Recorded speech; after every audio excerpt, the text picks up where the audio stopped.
Okay, so today I'm at my friend's farm, and tree planting is so exciting, isn't it? When you can plant trees that will be here for decades, they'll take up loads of CO2. Just really exciting. Well, today the plan is to plant 85 trees in a field that isn't used for anything else. I'm so excited. I hope you're excited, and we'll see how easy it is to plant a tree. Hello, my name is Tom, and this is a little series about a low carbon lifestyle.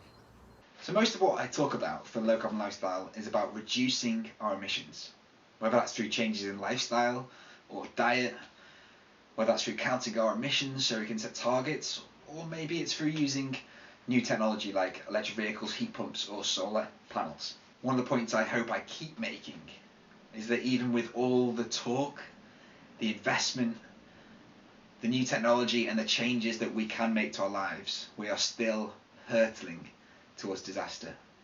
The concentration of carbon dioxide in the atmosphere in 2020 was the highest ever, and our emissions aren't really reducing at all. The pandemic has had an impact, with one paper suggesting that a 7% drop in emissions has happened. For context, this would just about get us to the 50% reduction the International Panel on Climate Change asked for by 2030. But what the IPCC was asking for was this reduction without a global pandemic and without mass economic slowdown. So, something drastic needs to change. We need to reduce our emissions significantly. But maybe there's another focus we need as well. We need to start to draw down the sky full of CO2, as well as reducing how much we emit. Everyone's favourite wannabe Iron Man, multi-billionaire, and depending on what he's tweeted, the world's richest man, recently asked his followers on Twitter what a solution to that could be. I didn't take of this trying to do an Elon Musk voice, but I mean, he's South African, so what am I doing? But he said, I'm going to donate $100 million towards a prize for the best carbon capture technology. He actually got a lot of ridicule for that. But I kind of get what he was asking for. But most of the ridicule was in reply was the wonderful, the ancient technology known as a tree. So, does a tree cut the mustard? Does it do what Elon Musk was asking for? Should we be planting more? And how many do we need to plant?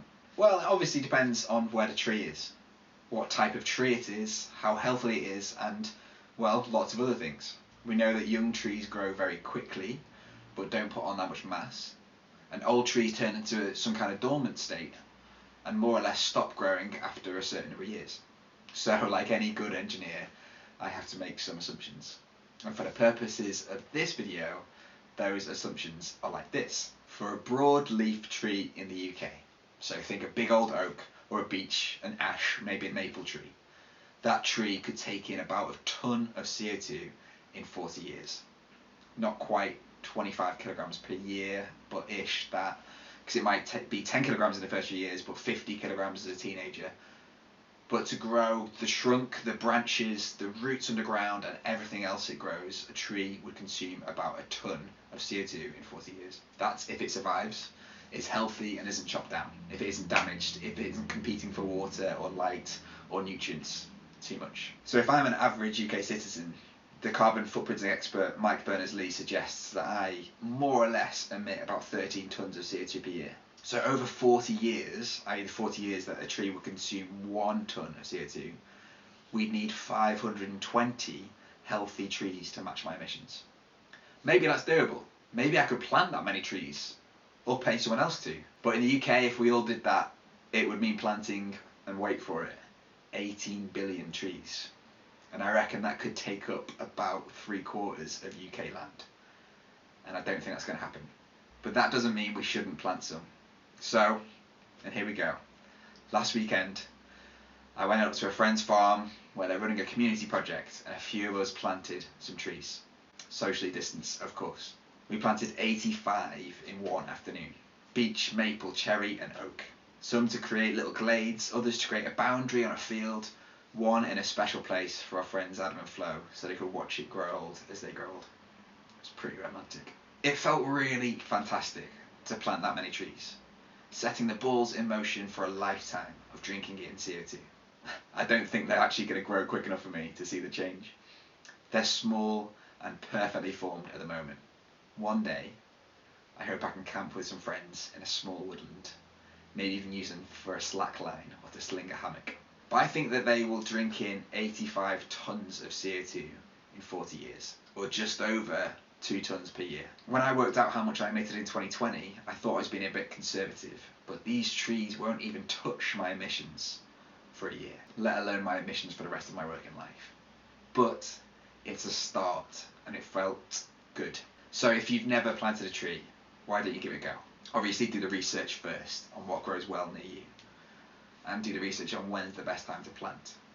We got these guys in the ground just before spring because they were dormant, as they say, over winter. Every tree helps. And even though I'm fairly sceptical about it, if we all planted 4 trees per year, that would help us reduce our emissions by almost 1%. Every little helps. So give it a go. Get your hands dirty, put your hands in the soil, and earn your dinner.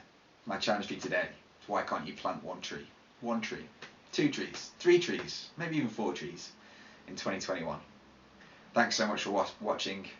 Let's continue to go on that journey of a lower carbon lifestyle. Let's keep fossil fuels of where they belong, in the ground or in a museum. And I would really appreciate it if you could like this video, if you could subscribe to this channel, and then share this video to people that might be interested, or actually people that wouldn't be interested at all. I would really appreciate it if you could. Elon Musk said, "I'm donating 100 million towards a prize for best carbon capture technology." No, he didn't say that.